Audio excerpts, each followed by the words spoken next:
Me da mucho gusto saludar a don Gerardo Villegas, editor, analista y documentalista, amigo de esta familia Sin Censura. Querido Gerardo, te saludo con mucho gusto. Buenas tardes. Buenas tardes, querido Vicente. Un saludo a todo nuestro público. Muy buenas tardes. Déjame saludar también a otro querido amigo, a Marcelino Gómez Brenes, en Chihuahua. Querido Marcelino, ¿cómo estás? Vicente, buenas tardes. Gerardo, un abrazo y un abrazo a todos los que están viendo tu programa, Vicente. Pues andan acelerados, muchos, en el mundo político y en el mundo de la comunicación por este parlamento abierto que creo que nos dejará mucha telita de donde cortar, mucha carnita para desmenuzarle a la audiencia, Gerardo. Por supuesto que sí, yo creo que, bueno, tiene un punto muy importante, ya se ha mencionado, es un acontecimiento, pues, histórico, porque a lo largo de los últimos sexenios, todo el cabildeo de las, por ejemplo, de las respectivas cámaras para la aprobación o la propuesta de diferentes reformas, pues regularmente se hacía dentro del recinto legislativo, por ejemplo, en el caso de la Cámara de Diputados, una vez que se abre el canal del Congreso, pues no es precisamente un vehículo popular, puesto que no es una señal que abarque precisamente todo el espectro de la televisión pública. Yo creo que es un ejercicio importante, es un ejercicio de transparencia también, y en ese sentido, bueno, también tiene un pequeño bemol, o probablemente a favor o en contra, que este Congreso, bueno, estas conversaciones, este foro, no es precisamente vinculante. En ese sentido, pues, es interesante saber las posturas de propios y extraños, de gente que proviene precisamente del viejo régimen que aprueba a punta de cañonazos, lo recordamos, entre los cuales está señalado por más de uno, incluso el propio ex candidato a la presidencia por parte de Acción Nacional, Anaya.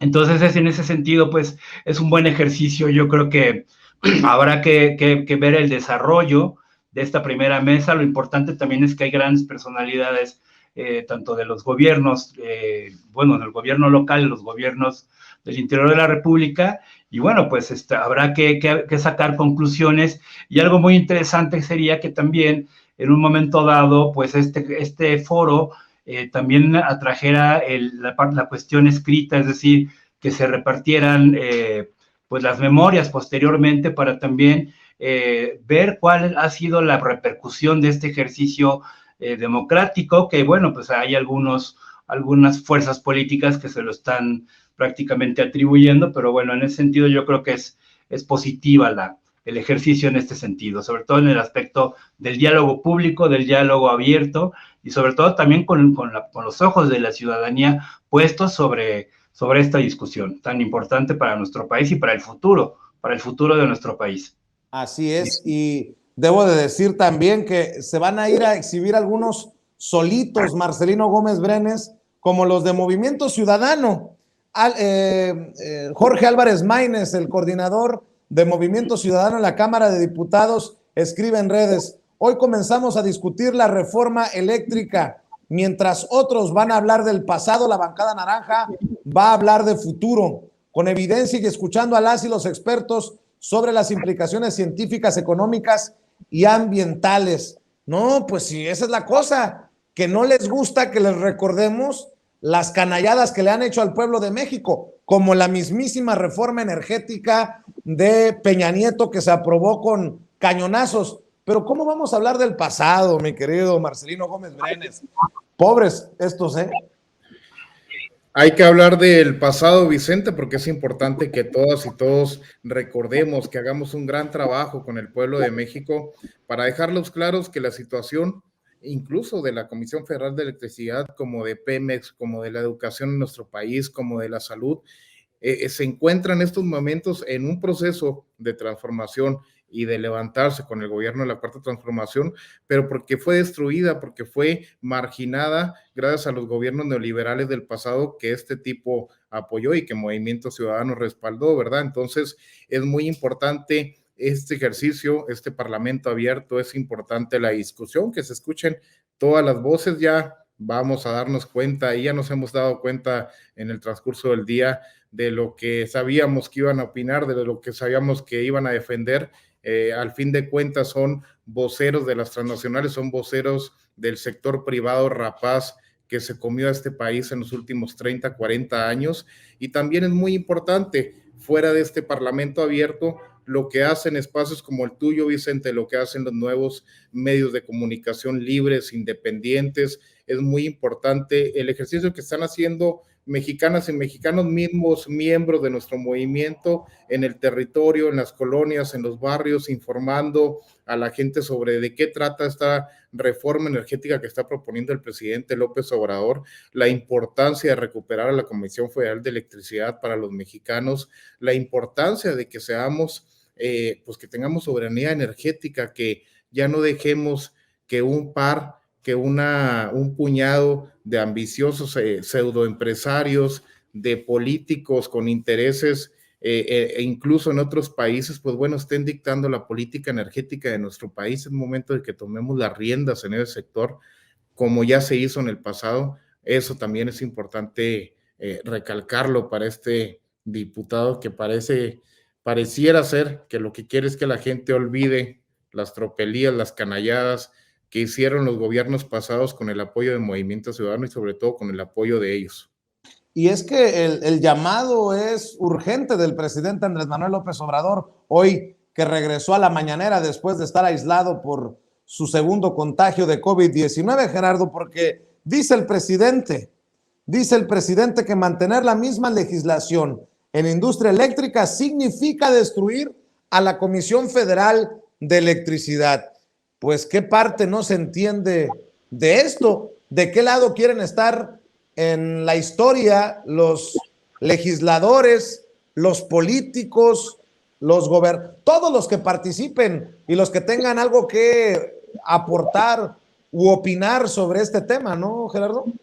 Claro, se tiene que revisar precisamente pues la legislación respecto a la función, en este caso, de la Comisión Federal de Electricidad, y cómo es que fue siendo debilitada a raíz de la última reforma energética. Yo creo que en ese sentido, no solamente con este tipo de ejercicios como es este Parlamento, sino que también tiene que someterse a estudio muy específicamente por parte de los legisladores, ver precisamente las leyes respecto a la energía que emanaron precisamente de esa funesta reforma peñanietista, que, como bien recordemos y bien menciona el compañero Marcelino, es decir, tiene que recordarse efectivamente a nuestro público, sobre todo a los jóvenes, cómo fue que esa reforma tan lesiva para el pueblo de México, y que al principio, no solamente la manera en la que se modifica esta ley, sino que tiene también antecedentes desde la época de Felipe Calderón, con la desaparición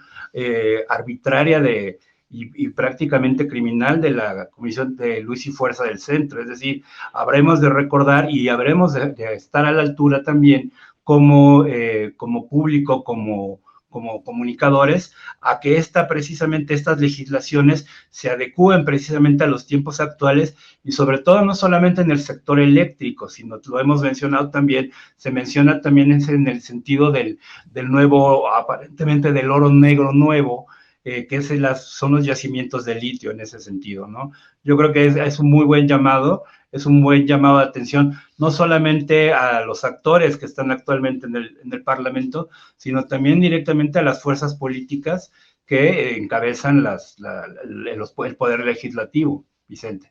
Así es, y Marcelino, pues yo no sé, después de un parlamento abierto como este que ha iniciado, quién pueda decir que es lo mismo entre los gobiernos anteriores a este gobierno. Por más que intenten pintar para los despistados, los distraídos, un México igual, un gobierno igual a los anteriores, incluso un gobierno de conexiones mafiosas, pues no, creo que aquí está quedando claro que este gobierno es muy diferente a lo que nos dejaron los gobiernos neoliberales.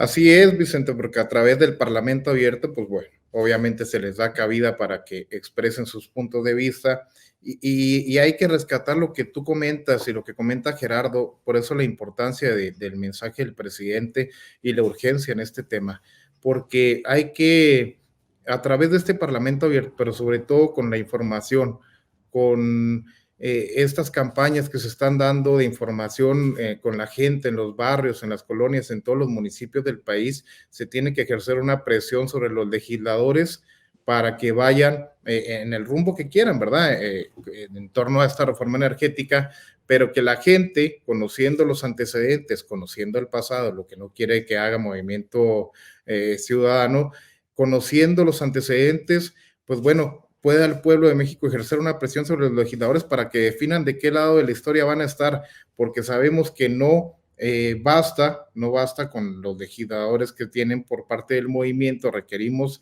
una gran suma de esfuerzos de otras fuerzas políticas, de otros institutos políticos, pero eso solamente se va a dar como el presidente de la República no va a negociar con ellos, no va a ser como antes que a los diputados del PAN, del PRI, del Movimiento Ciudadano se les daban millonadas de pesos para que votaran a favor de tal o de cual reforma, incluida la pasada reforma energética, en donde estos cabrones salieron beneficiados y se volvieron millonarios. Pues bueno, ahora no va a ser de esta manera, el presidente no va a negociar con ellos, no les va a dar sus milloncitos para que aprueben la reforma, sino que lo que está haciendo es echándoles el pueblo encima, diciéndole al pueblo de México, hay que saber qué se está proponiendo, qué se va a votar, estos son sus legisladores y sobre de ellos hay que ir porque es un proceso histórico para el país.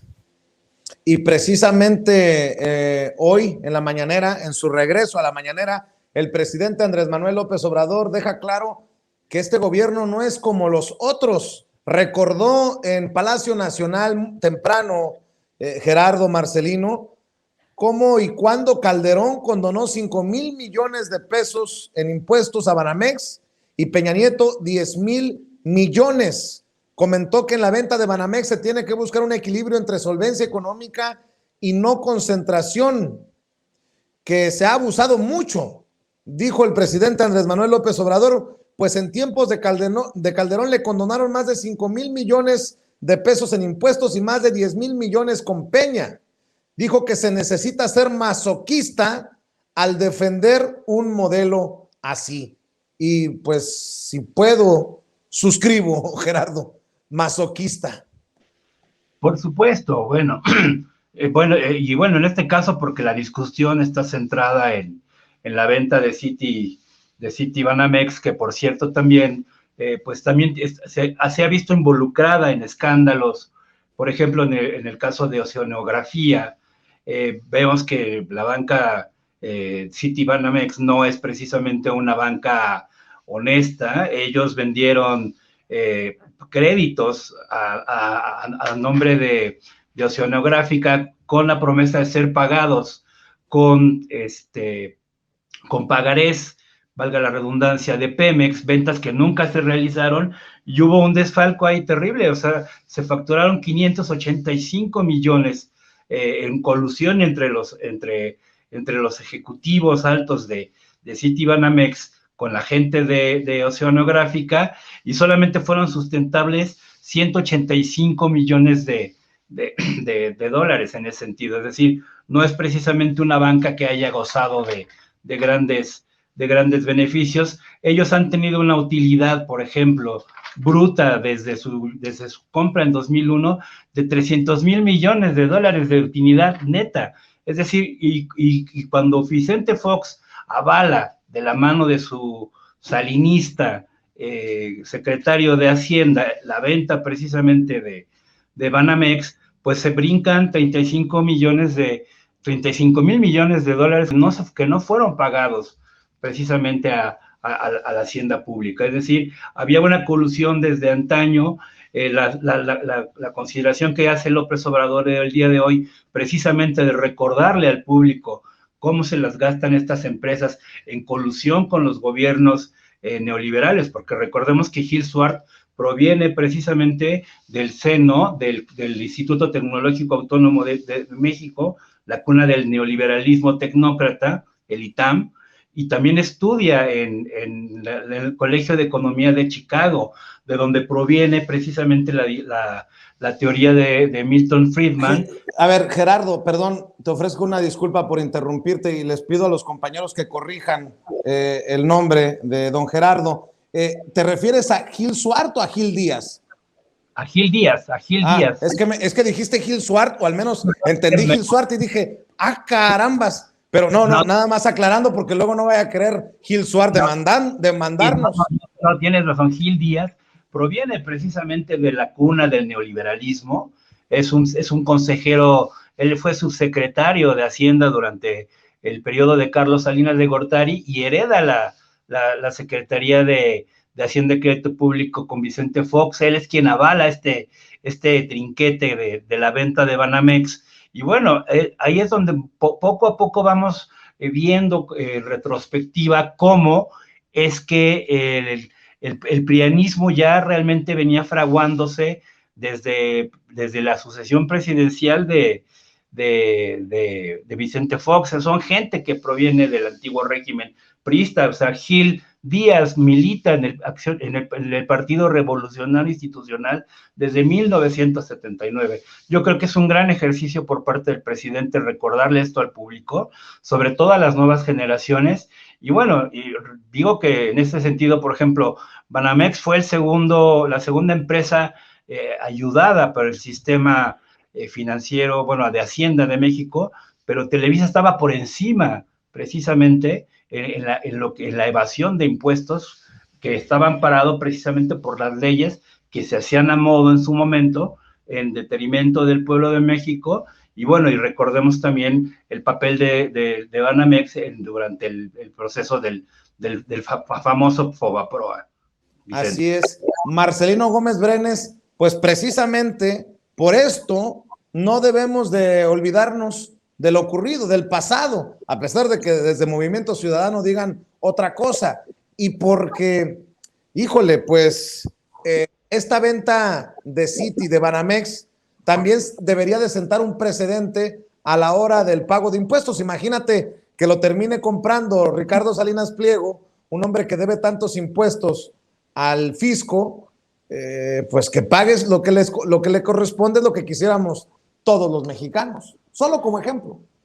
Eso te quería comentar, Vicente, que así como hay que hacer presión por parte del pueblo para que los legisladores se definan de qué lado de la historia van a estar en la reforma energética, pues también hay que presionar para que este cabrón no vaya a querer comprar a Banamex, porque va a ser una tragedia si con sus empresas es un fraude con los ciudadanos, es estar extorsionando a la gente semana tras semana, pues ya lo veríamos con Banamex. Lo que estaría bueno proponer, y con la fuerza popular del presidente, es armar una cooperacha entre todas y todos los mexicanos y sumar Banamex al gran esfuerzo que se está haciendo por medio del Banco del Bienestar, que ahora está presente, ya está casi presente en todos los municipios del país, pero no solamente en los municipios, sino en las rancherías, en las localidades más marginadas, aquí en Chihuahua, en la Sierra Tarahumara, en donde antes no había acceso a la banca, a los servicios bancarios.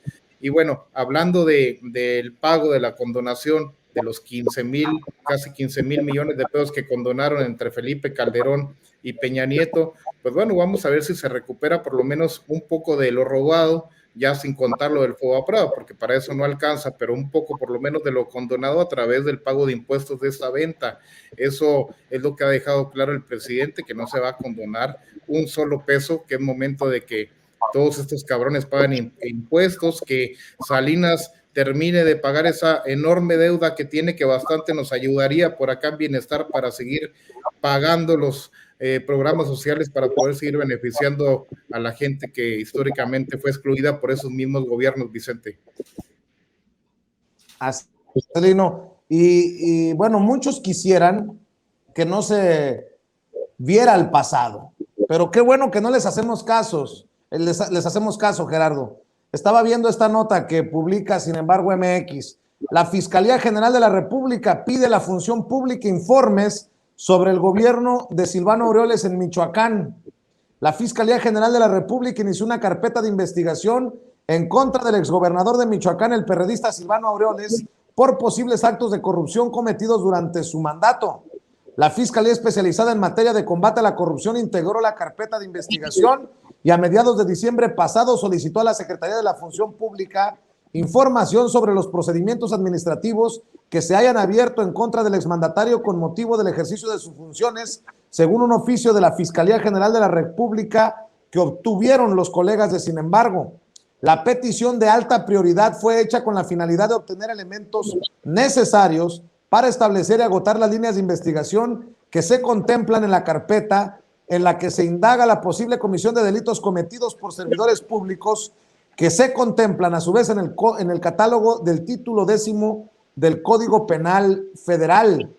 El agente del Ministerio Público Federal a cargo de la indagatoria también pidió a la Función Pública información sobre la trayectoria y carrera pública de Silvano Aureoles, desde el número de los cargos públicos que ha desempeñado y el periodo en que los ejerció, se lee en el documento. Hasta el momento se desconoce cuáles son los delitos y los hechos precisos por los que la Fiscalía General de la República investiga a Silvano Aureoles, pero prepárense, Gerardo, Marcelino, porque Silvano está a 5 segundos de declararse perseguido político de López Obrador, de Gertz Manero, de la 4T y de lo que me pongan enfrente. Gerardo. Claro, bueno, esa es una estrategia ya muy conocida de parte de los exfuncionarios o servidores públicos ahora de oposición, incluso de algunos intelectuales acusan campañas de odio, acusan persecución política, pero bueno, solamente recordemos que apenas en 2021 la bancada de Morena levantó un acta, abrió una carpeta de investigación en la Fiscalía precisamente contra Silvano Aureoles por traición a la patria. Es decir, este personaje funesto a quien vimos empujando a un profesor que exigía su pago en uno de los municipios más golpeados por la inseguridad del estado de Michoacán, pues bueno, finalmente es de esperarse precisamente este tipo de comportamientos, digamos, como no sé, como de una criatura encerrada, porque bueno, también hay datos duros en ese sentido. Hay un boquete de 13,000 millones de pesos, un boquete financiero del gobierno de Silvano Aureoles. También hay un faltante en salud de 734 millones de pesos. Y lo peor y lo más escandaloso es que se pagaron 218 millones de pesos anuales por la renta de aeronaves y todo este tipo de lujos que se daba no solamente él, sino también parte de sus allegados políticos. Y lo más escandaloso también fue el equipo de espionaje que contrata a Silvano Aureoles por 19 millones de pesos, igual las 7 mini casas de gobierno que tenía disgregadas a lo largo de todo el territorio, y hasta hace poco vimos en los medios el búnker, un búnker terrible que yo creo que no lo tendría ni siquiera Saddam Hussein, o no lo tuvo ni siquiera Muammar Gaddafi, porque lo vimos en esas imágenes. Yo creo que hay mucha tela de dónde cortar, sus vínculos precisamente también con el crimen organizado. Recordemos que Michoacán es uno de los estados más golpeados desde la época del Calderonato, precisamente ahí es donde comienza el gran baño de sangre con la detonación de una granada el día del grito en Morelia, los primeros descabezados, el crecimiento también el auge y caída de los caballeros templarios. Entonces sí hay mucha tela de donde cortar. Celebremos que finalmente la Fiscalía realice su trabajo, independientemente de quiénes sean los funcionarios, pero la cabeza visible en ese sentido pues es el fiscal general Gertz, a quien el presidente le ha dado el espaldarazo, pero pues esperemos que esto no se quede solamente en una llamarada de petate y se llegue efectivamente a un proceso, porque bueno, se han abierto cantidad de carpetas de investigación de lo que denominábamos en antaño peces gordos, pero del seguimiento de estas carpetas, incluso por su secrecía, pues no hay grandes resultados. Así es. Marcelino, pues esperemos a que se vaya a quejar nuevamente Silvano Aureoles ante la OEA, ya ves que terminó con Luis Almagro, esperemos que saque su banquito verde y se siente frente a Palacio Nacional a esperar a que lo atiendan. En fin, no sé qué as tenga bajo la manga Silvano Aureoles, pero pareciera, ojalá que así sea, que se llega el tiempo de que enfrente a la justicia, por lo menos que se siente en el banquito, pero no en el verde, sino en el banquillo de los acusados, Marcelino. Mira, Vicente, ahorita que está el tema fresco, Silvano estaba, pero que si implorando una embajada en cualquier parte del mundo, que también quería su embajada o su consulado, cualquier representación que le dieran para ya no tener nada que ver con las funciones públicas y retirarse. Y yo creo que el presidente y la gente de Michoacán, el pueblo michoacano, lo que le va a dar es una representación, pero en Almoloya al cabrón, porque es un mafioso, es un narcotraficante. Y la fiscalía le está preguntando la función sobre este tipo. Bueno, pues hay que preguntarle a los michoacanos cómo les fue con el gobierno de este criminal, de este mequetrefe ligado al narcotráfico, un tipo peligrosísimo que se ligó a otro tipo peligroso para México, que es Lorenzo Córdoba, porque estos dos cabrones intentaron parar el curso que llevaba nuestro movimiento para la victoria que se tuvo en Michoacán. Ligado, fíjate cómo es la historia, por eso hay que estar recordando cada día, aunque no sea una historia muy lejana, pero ya es parte del pasado, el pasado breve de nuestro país, pero cómo estos tipejos, cómo estos personajes se van ligando poco a poco, cómo desde el INE, cómo utilizaron esta institución, cómo de eso no se quejan allá con Almagro, para intentar pues cancelar la voluntad del pueblo michoacano que quería una transformación, que ya no quería este tipejo ni a sus secuaces en el gobierno. Eso es lo que deberían de estar checando, vigilando, supervisando, y que la fiscalía, como bien dice Gerardo, que ya fue mucha carpeta, mucha investigación, ahora hay que meterle a la acción, como en política, como en la transformación, como siempre lo ha dicho el presidente, a la hora de hacer política. Ya está bien de teoría, de reunioncitas de café, hay que meterle al jale, hay que meterle al territorio, al casa por casa, a visitar a la gente, a platicar con ellos, a solucionar problemas. Pues también dentro de la fiscalía les diríamos esto, ya fue mucha investigación, hay muchos personajes con carpetas, pero lo que queremos verlos es tras las rejas. Así es, y ya que estás ante esto, ante este tema, que quería un puesto en el extranjero, tengo que plantearles esto, Gerardo, Marcelino. ¿Qué piensan? ¿Cuál es su opinión acerca de los anuncios realizados por la Secretaría de Relaciones Exteriores en torno a consulados y embajadas? Yo soy claro, a mí en lo particular no me gusta, pero van a decir, ¿y tú quién eres, cabrón? Pero bueno, con la misma franqueza que siempre hablo, no me gusta. Es más, me llega a repugnar el anuncio de que se va al consulado de Barcelona Claudia Pavlovich, la ex gobernadora de Sonora. Pero no es el único nombramiento. Estoy buscando para compartir la lista de personajes que precisamente fueron nombrados, y ya hay reacciones incluso desde el mismísimo PRI. Ya voy a ir a compartir con ustedes las declaraciones de Alito Moreno, el presidente nacional del PRI. Pero antes les quiero dar la lista, si me permiten, Gerardo, Marcelino. Aquí está. Hoy publicó la Secretaría de Relaciones Exteriores la serie de nombramientos en las representaciones de México en el exterior, y brincan dos. El de Claudia Pavlovich, la exgobernadora priista de Sonora, quien fungirá como titular del Consulado de México en Barcelona, y el priista Carlos Miguel Aiza, exgobernador priista, pues le decía, de Campeche, quien despachará en la Embajada de México en la República Dominicana. Laura Esquivel, la autora de Como agua para el chocolate, también se va, y ella se va a la embajada, a ver dónde está, la Embajada de México en Brasil. Pedro Salmerón yo he sido siempre muy claro con mi concepto que tengo de Pedro Salmerón como un hijo de la chingada, por cómo me ha tratado. Se va a la Embajada de México en Panamá, el que deja la oficina, deja la jefatura de la oficina de gobierno en la Ciudad de México, uno de los puestos más altos en el gobierno de Claudia Sheinbaum, es Alfonso Suárez del Real, quien se va como titular en la oficina de enlace de México en Estrasburgo. Aquí están los otros nombramientos. Amparo Anguiano, actualmente directora general para África, Asia Central y Medio Oriente de la Secretaría de Relaciones Exteriores, se va a la Embajada de México en Rumania.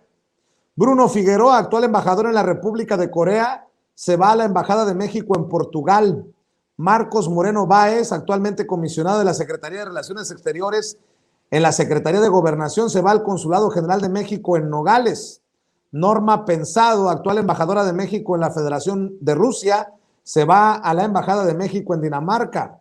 Carlos Peñafiel, actual embajador de México en la República Dominicana, se va a la Embajada de México en Corea. María Victoria Romero, actual coordinadora para el G20, MICTA y temas políticos con países de Europa de la Secretaría de Relaciones Exteriores, se va a la Embajada de México en Azerbaiyán. Eduardo Villegas Mejías, actual coordinador de la Memoria Histórica y Cultural de México, se va a la Embajada de México en la Federación de Rusia. Guillermo Zamora, escritor y periodista de larga trayectoria, se va a la Embajada de México en Nicaragua. Carolina Zaragoza Flores, quien fungió recientemente como directora general de servicios consulares, se va a la Embajada de México en Irlanda. Sobre los dos priistas, escribe Alito Moreno, el presidente nacional del PRI. Los exgobernadores Claudia Pavlovich y Aiza González fueron autoridades emanadas del PRI, por lo que su militancia está sujeta a los estatutos del partido. De aceptar la propuesta del gobierno de Morena, estarían incumpliéndolos, provocando sanciones internas, incluida la expulsión. Las oportunidades que da el PRI deben corresponderse con buen trabajo y resultados, pero también con lealtad a México y a los mexicanos. Que no quede duda, estaremos atentos a la decisión que tomen y actuaremos en consecuencia. Gerardo, dame tu opinión acerca de esto que menciono, tanto la reacción de Alito Moreno, que ya había amagado con retirarle los derechos de militancia al gobernador de Sinaloa, Quirino Ordaz Coppel, quien fue el primer señalado en irse al extranjero a representar a México, en su caso a la embajada en Madrid. Y bueno, pues obviamente por los personajes, el exgobernador priista de Campeche y la exgobernadora priista de Sonora. Gerardo. Híjole, pues mira, es una respuesta natural de parte del líder del revolucionario institucional. El amague siempre, es decir, el apego a su ley interna, a su ley orgánica, a su plataforma política, pues no es otra cosa más que son patadas de ahogado. Finalmente es un partido que ya está desmoronado, no se está desmoronando, está desmoronado en ese sentido, en las preferencias electorales, incluso en la vida política. Las últimas grandes noticias que hemos recibido, pues fue sobre el PRI, fue la detención del rey de la basura, Cuauhtémoc Gutiérrez.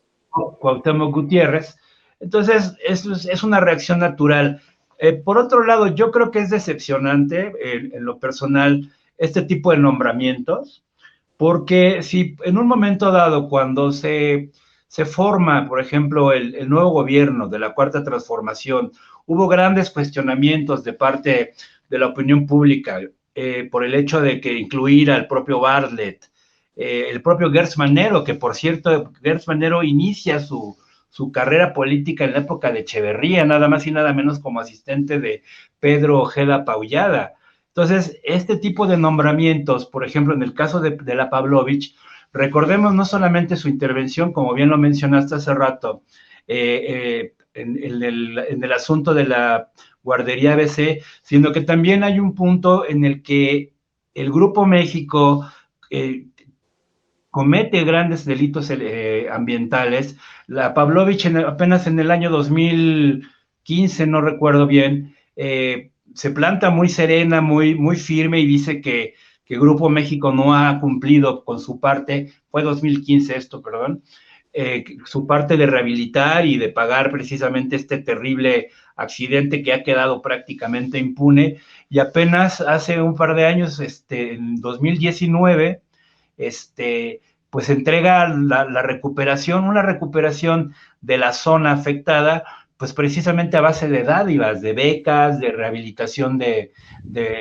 mobiliario urbano, pero el daño finalmente y el papel que juega la Pavlovich en el caso de la contaminación criminal de Grupo México al río Sonora, pues quedó prácticamente impune. Es decir, es decepcionante de parte de la Cuarta Transformación. Vimos apenas hace unos meses la designación de la agregada cultural de la Embajada de México en Madrid, la polémica que suscitó. Nunca recibimos una respuesta de parte de la Cancillería. Marcelo Ebrard hizo mutis, ese tema quedó totalmente zanjado. Y en este caso, por ejemplo, recordemos también que Laura Esquivel, quien es una escritora muy popular, que popular no significa que sea de gran calidad, ella rechaza la subsecretaría de Cultura cuando recién se forma el gabinete de López Obrador. Ahora bien, yo digo, ¿qué va a hacer la señora de talante muy jovial y muy folclórico en una embajada que es muy importante para no solamente para la relación bilateral entre México y Brasil, sino para la relación de todo el Latinoamérica? Es decir, le va a entregar cartas a Jair Bolsonaro, el Lula da Silva está a punto de lanzarse nuevamente a la presidencia. Si ella ya reprobó, o más bien rechazó un puesto público, ¿por qué aceptaría en todo caso una embajada tan importante? Es decir, un puesto que yo había ocupado de manera muy de florero, la propia Beatriz Paredes, la histórica priista Beatriz Paredes. Ahora, el nombramiento de Pedro Salmerón también, vimos cuál fue su desastrosa salida del Instituto Nacional de Investigaciones sobre las Revoluciones de México, esa consideración tan intempestiva respecto a los jóvenes guerrilleros durante la guerra, bueno, sí, pues sí, de alguna manera los guerrilleros que asesinan a un empresario muy importante en Nuevo León. La irresponsabilidad es un hombre que además está ligado completamente a la tecnocracia, proviene del ITAM, y no solamente eso, sino que ha compartido mesas a lo largo de muchísimos años con nada más y nada menos que Enrique Krause. Es decir, estos que son precisamente los nombramientos que a mí particularmente me llaman la atención, pues no son otra cosa más que decepcionantes. Y sí, ¿dónde están los políticos de carrera? La mejor política externa es la política interna. Entonces, ¿a qué van a hacer? ¿Qué es lo que van a hacer? ¿Qué cuentas van a entregar? Y finalmente, pues, si no hay preparación diplomática, pues entonces van a ir a fungir precisamente como embajadores o como lo han sucedido, lo mencionan hace rato, como los cónsules, que son prácticamente de turismo, ¿no? Entonces, son decepcionantes, hay que señalarlo, independientemente de filias y fobias respecto a la actual administración. Yo creo que son nombramientos absolutamente decepcionantes, y bueno, habrá que seguirles la pista y cuál es su desempeño, porque si algo también ha ocurrido con el Servicio Exterior Mexicano es que siempre se maneja de una manera muy tenue, muy oscura. No sabemos realmente a qué están haciendo efectivamente nuestros embajadores, y eso no es una cuestión actual, es una situación que lleva durante, yo creo que unos 20, 30 años, Vicente, Marcelino. Así es. Mi crítica se fundamenta en lo que me han dicho tanto Marcelo Ebrard como el propio presidente Andrés Manuel López Obrador. En una de las muchas oportunidades que he estado para participar precisamente en Palacio Nacional, en una oportunidad que me dio la palabra el presidente, yo pues señalaba que deberían de acabarse los nombramientos políticos, los nombramientos en el servicio en las representaciones en el exterior de México, nombramientos políticos. Yo me he topado con personajes que son verdaderamente impresentables en representaciones de consulados. No es secreto que nos pusimos un buen agarrón con un priista en el consulado de Chicago antes de que me mudara yo a México. Y el compromiso fue, tanto del presidente como del canciller, que no habría nombramientos políticos. Estos no son otra cosa más que nombramientos políticos, al menos me refiero a los nombramientos de los dos exgobernadores, el de Campeche y el de la priista Claudia Pavlovich de Sonora. Ahora, pues hace unos días el presidente no nos hablaba de ser radicales, que no hay medias tintas. Pues esta señora es cuestionada, por decirlo bajito, en Sonora, cuestionada, de muy baja calificación. Bueno, si le preguntan a la gente de a pie, porque de acuerdo a las encuestas siempre fue muy bien evaluada, pero esta mujer que una y otra vez se puso del lado equivocado de la historia. Pero bueno, mi querido Marcelino, al final es mi opinión y es punto y aparte. Te pregunto la tuya. Yo andaba buscando en la lista Corral, Vicente, a ver si ya andaba la boca se traga chicharrón. En África, o si nos lo habían mandado a Corea del Norte, el cabrón, ¿para qué? Pero no, debe andar en El Paso, en algún campo de golf ahorita disfrutando de ya ser exgobernador. Yo creo que yo por lo menos le doy el beneficio de la duda al presidente. Siempre hay una razón de fondo, es sumamente inteligente, todo lo hace, ahora sí que diría, está fríamente calculado. Yo creo que, de acuerdo contigo, no me parecen estos nombramientos. Pues yo, si fuera de Sonora, estaría encabronadísimo que nos pasara algo aquí en Chihuahua similar, que nos pusieran a Duarte en España o en Francia o en algún premio de consolación de esos tipos, pues estaríamos echando santos y madres. Pero yo creo que hay que darle el beneficio de la duda al presidente. Puede tener dos razones que yo me imagino en este momento. No podría asegurar algo, ser irresponsable y decir es por esto y esto, pero me imagino dos cosas. Uno, el seguir dividiendo a la oposición. Esta estrategia de irle restando personajes de peso, porque exgobernadores obviamente tienen una representación poderosa, no solamente en sus estados, sino lo que representan a nivel nacional a través de sus partidos. Esa sería la primera imaginación que se me viene. El seguir debilitando, dividiendo la oposición, y así está haciendo. Ya estamos viendo las declaraciones de los líderes nacionales de los partidos de la oposición, y ya que entre ellos se sigan haciendo garras. Dos, el poder pues darle más campo de acción a los gobernadores del movimiento que están ya ahora en ejercicio de sus funciones, que no estén chingando el proceso de transformación que lleva, por ejemplo, en Sonora en marcha con Durazo, que estos tipejos no vayan aparte de lo que se fregaron y lo que estorbaron a la transformación del país durante su administración, pues que ahora que ya hubo un cambio, que la gente decidió tener nuevas autoridades, pues que no estén estorbando al proceso histórico. Yo creo que hay que darle el beneficio de la duda al presidente, y si no, bueno, si vemos que no tiene un porqué, la acción de la gente y la demanda de la gente, la demanda social, ahora también mucho por el tema de las redes sociales y espacios como el tuyo, Vicente, sirven para quitarlos de esos espacios. La agregada cultural en España, si mal no me equivoco, la removieron, ¿no? Sí, no llegó al puesto. No llegó al puesto, y fue por la acción de la gente, por espacios como el tuyo, por la intervención de los medios independientes, por la intervención del pueblo de México a través de las redes sociales, de la inconformidad que se manifestó, que ni siquiera llegó al puesto. Entonces hay que darle también por ese lado. Muy bien, pues yo creo que no se trata ni siquiera de darle el beneficio de la duda desde mi perspectiva al presidente Andrés Manuel López Obrador. Creo que tiene el respaldo popular, la autoridad moral, la congruencia, ¿no? Lo que es verdaderamente preocupante es el personaje que se va en representación de México al consulado de Barcelona, y salvo a que me ayude alguien del público, a que me ayude alguien aquí en las mesas de diálogo, no encuentro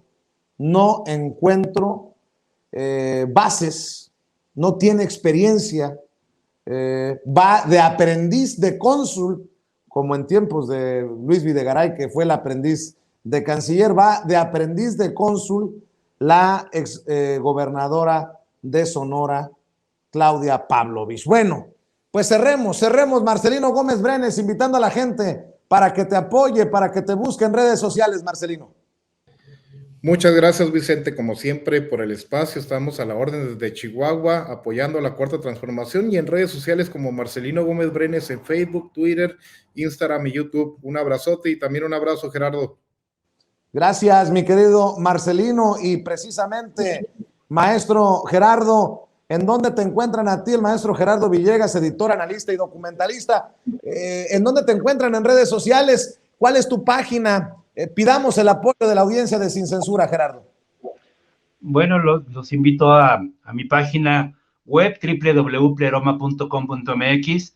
Ahí están los libros publicados por un servidor a lo largo de 20 años, documentales, memoria de montajes teatrales. En Twitter es @pleroma0 con Z, y en YouTube es Gerardo Villegas Editor. También me pueden encontrar los datos duros en Regeneración MX los lunes, los miércoles y los viernes. Muchas gracias, un abrazo también a Marcelino, un abrazo a toda tu audiencia y a ti también, mi querido Vicente. Gracias, maestro Gerardo Villegas. Querido Marcelino, nos vemos pronto, cuídense. Buenas tardes, buenas noches, que descansen. Amigos, amigas, regresamos en breve, pero mientras seguimos hablando sin pelos en la lengua, sin censura, usted puede suscribirse a nuestros 3 principales canales en YouTube.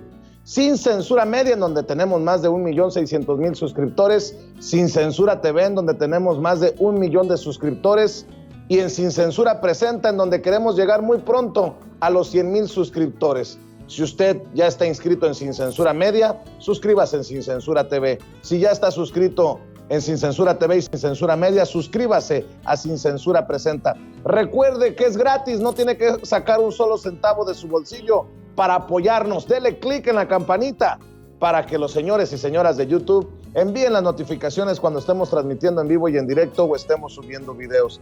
También nos puede seguir en Twitter en @Vicente Serrano y hasta en Instagram. Ojo, también estamos en Instagram. Son nuestras redes sociales y con el apoyo de ustedes seguimos creciendo, porque con ustedes todo, sin ustedes nada.